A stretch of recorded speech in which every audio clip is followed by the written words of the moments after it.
guys, today I'm taking a look at embellishing the blues, okay? I've done some lessons on this in the past, how to combine your lead licks with your blues rhythm playing. It's a lot of fun, it's great rhythmic practice, and it's great lead guitar practice as well. I've got a string of these kinds of lessons available, of this kind of lesson available, and I'll put a link to that in the description box below. You can stream them, download them, whatever you want to do. They're super inexpensive, and I hope you guys enjoy them. So let's get into this. I'm going to put this one in the key of G, and we're going to use a slow G shuffle. Now the main riff in between the first batch of licks is going to be this.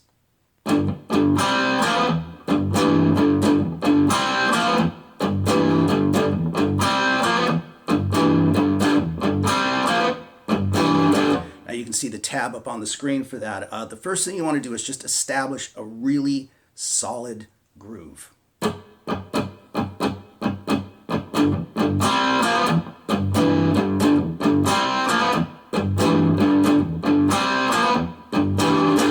we're going to play a full-blown 12-bar blues, which you saw me do out the gate, okay?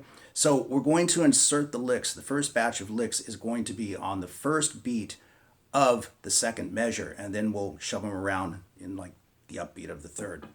So this is how the first one works. All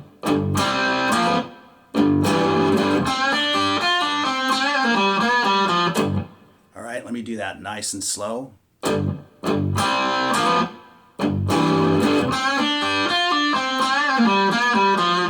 then we come back and play the rhythm again. And then we play. So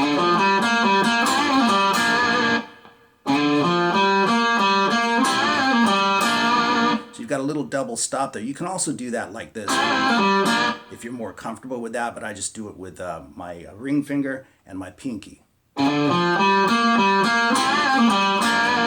So then the second one, nice and slow, is.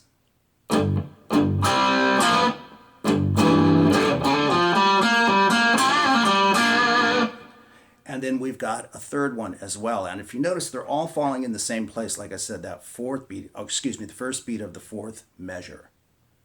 And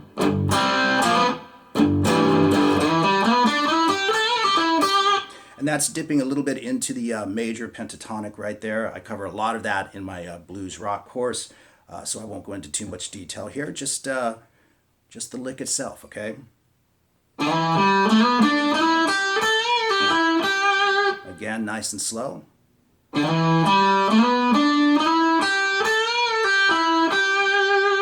Falling in the same place once again.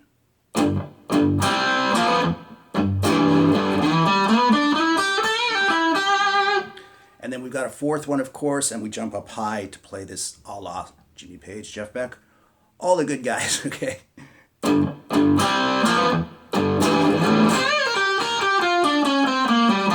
And you might have to bail on the riff just a pinch before you get there. If you can get in there, it's okay, but it's okay to dive off of it too, or jump off of it and get up here.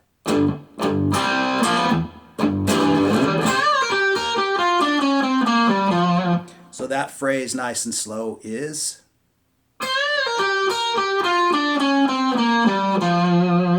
All right, so when we put all four of those together, nice and slow, we have this.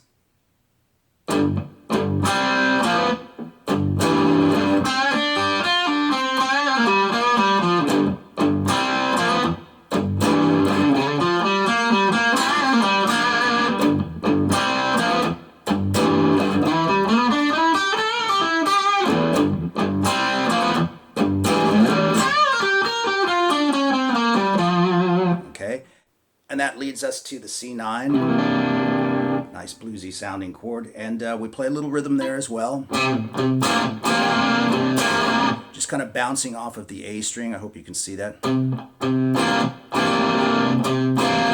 that C9 chord, and then we play a string of double stops. And I cover that again in my blues rock course. There's a lot of information on that. So this section is played.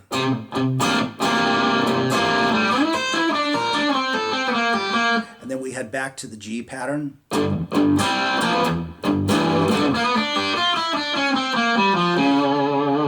And I'll talk about that a little bit. That's kind of a rockabilly type pattern. I'll play it nice and slow first of all.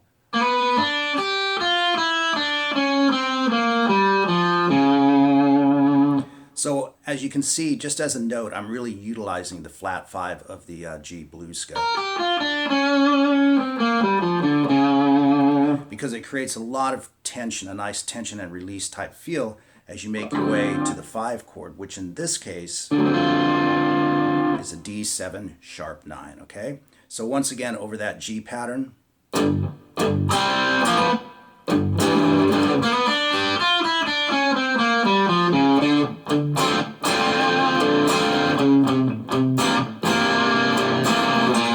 So moving from that D7 sharp 9, we have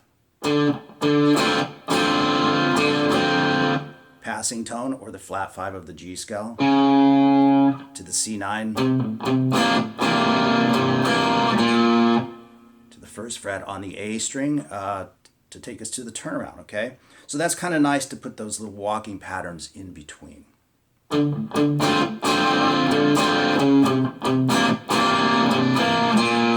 And then for the turnaround, we're taking a little traveling Riverside blues.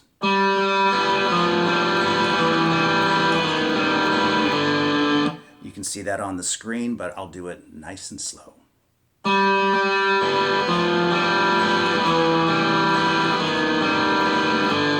And I think down, down, up is really best for that.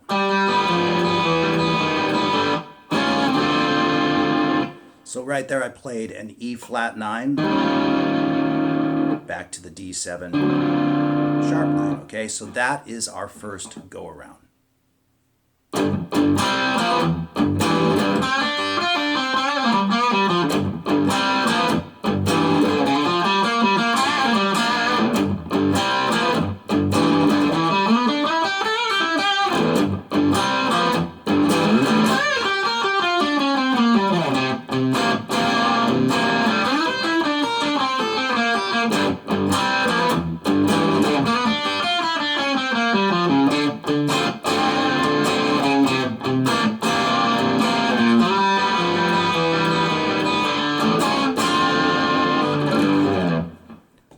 I almost missed that first double stop. Anyway, all right, so then what I was talking about was now putting the fills in a slightly different place. And then once you put all of this together, you can mix it up however you want to, right? You can just kind of shotgun it around and have fun with it, okay? So what I'm going to do this time is, instead of waiting till the next measure, I'll jump off of the riff a little bit early. And I'll start a riff, or start a lick right there. So technically I'm starting it on the upbeat of 3. 1, 2, 3, and we'll start a lick, okay? So this is how we'll do this one.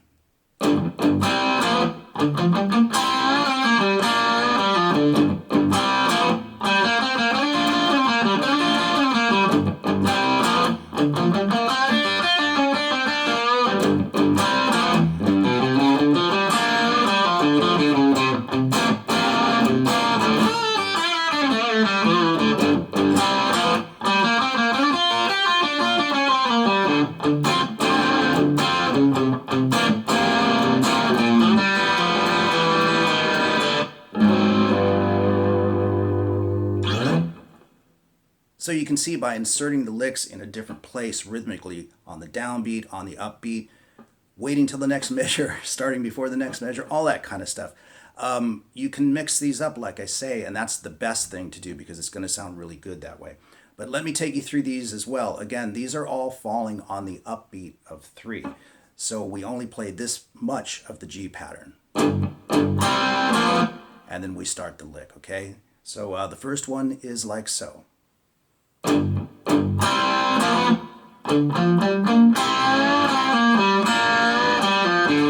And then we move to the next one. I'll just take you through all of these. And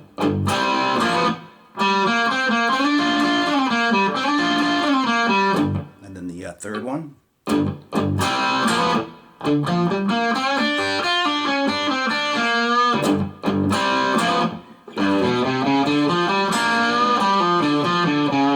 Again, using that flat 5 to walk into the 4 chord, okay? Let me play each one of those again real slow, though. And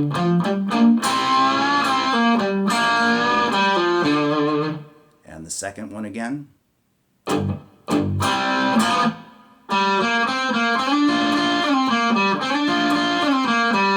third one.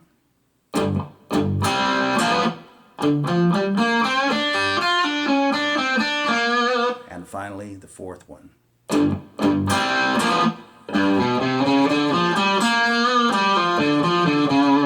We head to the C9 chord again, the same rhythm we had before. And then we throw a little Jeff Beck in there. And then we come back to the G again.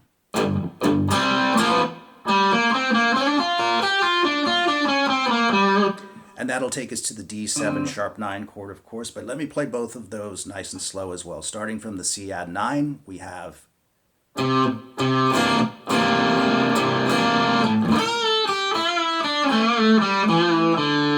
very Jeff Beck. Those are all half-step bends.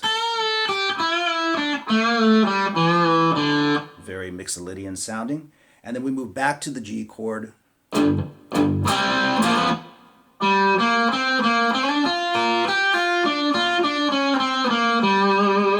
And that takes us to the D7 sharp 9 again, and that's played exactly as it was in the first go-around.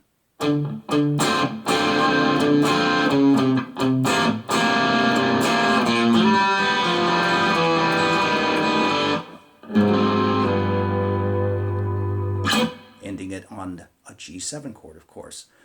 So there you go, embellishing the blues just a little bit. Just kind of mixing up your rhythm and your lead playing. It's great practice. It's really good for your sense of timing. It's really good for your clarity of licks going between rhythm and lead spontaneously. It's a lot of fun to do. And like I said, there's a lot more lessons that are even more thorough than this one, but I hope you enjoyed it anyway. I've got a link to all of those in the description box below, and I hope you enjoyed it. See you guys later.